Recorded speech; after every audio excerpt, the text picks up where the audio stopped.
Yesterday, the Department of Home Affairs, in collaboration with other arms of law enforcement, executed a routine, lawful operation in Johannesburg targeted at suspected violations of South African immigration law.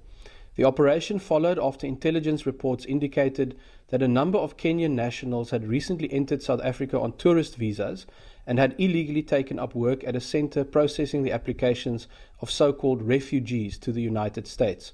This was despite the fact that earlier visa applications for Kenyan nationals to perform this work had been lawfully declined by the department. During the operation, 7 Kenyan nationals were discovered engaging in work despite only being in possession of tourist visas, in clear violation of their conditions of entry into the country.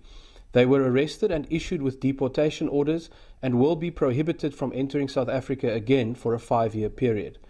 The operation was carried out according to the same procedures that has seen Home Affairs dramatically intensify deportations over the past 18 months, as the South African government diligently works to turn around the long-standing abuse of our immigration and visa system.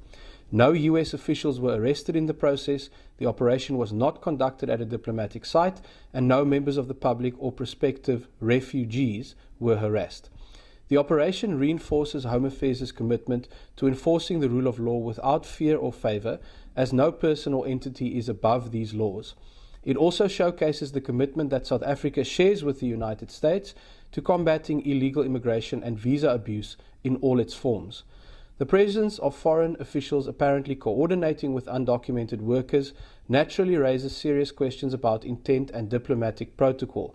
That is why the Department of International Relations and Cooperation has initiated formal diplomatic engagements with both the United States and Kenya to resolve this matter. This is Pihowa Network News, keeping you ahead of the headlines, where the story never sleeps and the truth always finds its way to your screen.